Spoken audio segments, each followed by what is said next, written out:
Bitcoin-მა როგორც ვიცით გაარღვია უკვე 100-იანი წინაღობა, ტარიფების ომი საკმაოდ შემსუბუქდა. ბოლო კვირის განმავლობაში ეთერიუმმა განიცადა 40%-იანი ფასის ზრდა. ეს იყო გამოწვეული მისი სპექტრა ტექნიკური განახლებით, რამაც ეთერიუმის ბლოკჩეინი გახადა უფრო ძლიერი, სწრაფი, იაფი. Coinbase-ის ტოკენებით ვაჭრობა შესაძლებელი იქნება იგივე ინდექსში, სადაც არის Coca-Cola, Apple, Microsoft და კიდევ სხვა საკმაოდ დიდი და საინტერესო კომპანია.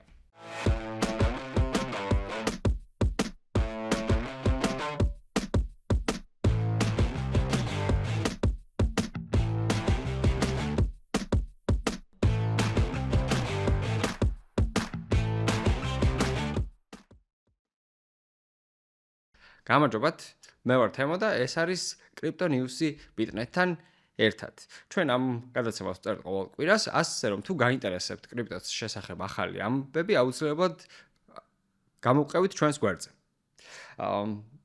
მაშ ასე. დღეს ჩვენ ვისაუბრებთ ძალიან საინტერესო თემებზე. როგორც ყოველთვის დავიწყებთ Bitcoin-ის განხილვით, ასევე შევეხებით ეთერიუმის უახლეს updates და ანუ მასთან დაკავშირებულ ფასის ზრდას, Coinbase-ის შეერთებას ამერიკის 500 ყველაზე დიდ კომპანიასთან და უკრაინის Bitcoin-ის რეზერვებს. დავიწყოთ Bitcoin-ით. საინტერესო არის ის, რომ წინა გადაცემებში ხშირად ვისაუბრეთ ამ საკითხზე, მაგრამ Bitcoin-მა როგორც ვიცით გაარღვია უკვე 100-იანი წინაღობა და საკმაოდ კომფორტულად დაისადგურა, დაიმკვიდრა, ასე ვთქვათ, ადგილი 100,000-ის ზემოთ და რაც იყო მისი წინაღობა, ახლა გახდა მისი საპორტი. ქვედა ნიშნული, ასე ვთქვათ.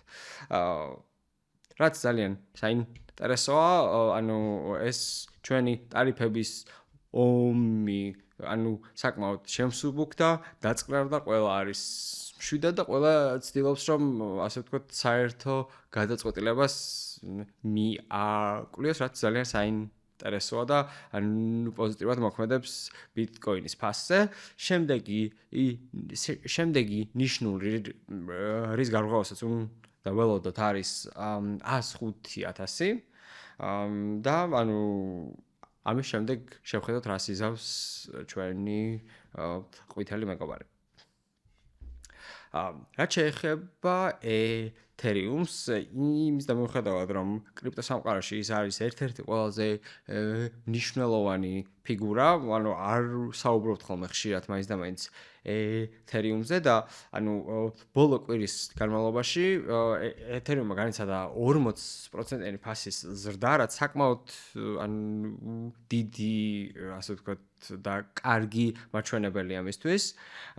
ეს იყო გამოწვეული მისი სპექტრა update-ით, იგივე, ტექნიკური განახლებით, რამაც ეთერიუმის ბლოკჩეინი გახადა უფრო ძლიერი, სწრაფი, იაფი და გააუმჯობესა მისი interoperability, სხვა ბლოკჩეინებს გაცილებით მარტივად შეეძლებათ ეთერიუმთან დაკავშირება და რადგან კრიპტოსამყაროს ძალიან დიდი ნაწილი იყენებს ეთერიუმის ტექნოლოგიის სტანდარტს, ეს არის ძალიან კარგი და პოზიტიური მთელი კრიპტოსამყაროსთვის.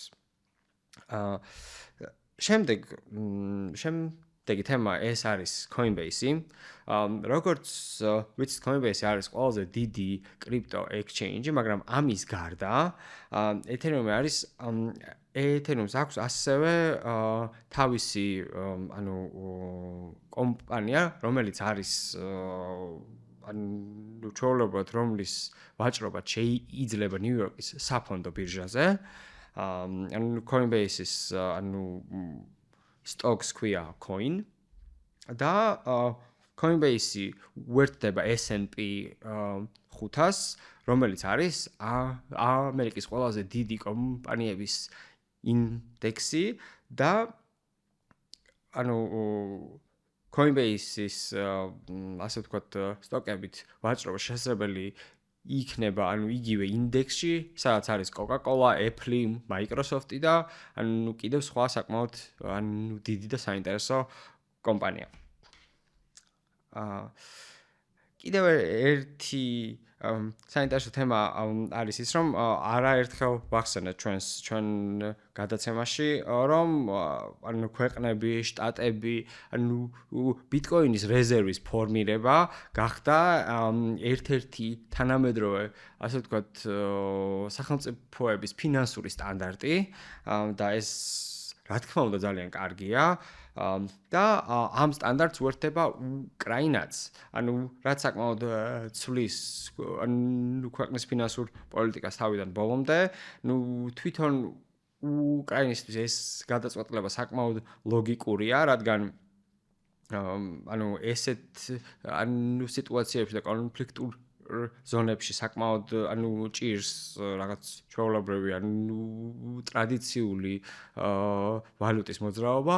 აქედან გამომდინარე, ანუ ციფრული ვალუტა არის ძალიან კარგი გამოსავალი ასეთი სიტუაციებიდან. სხვა ან კიდევ ბევრი საინტერესო რაღაც ხდება ანუ კრიპტო სამყაროში, მაგრამ ეს არის ძირითადი რაზეც საუბარი მინდოდა. და დიდი მადლობა მოსმენისთვის. თუ გაინტერესებთ ჩვენი ახალი ამბები, აუცილებლად მოიწერეთ ანუ ჩვენი გვერდი, გარდა ახალი ამბებისა ჩვენს გვერდზე, ანუ დაგვხვდება ძალიან ბევრი საინტერესო კონტენტი, ანუ საგანმანათლებლო ანუ ვიდეოები, პოდკასტები გიორგისთან ერთად, ასე რომ აუცილებლად გამოიწერეთ ბინეთის გვერდი. მადლობა. ახლამდე.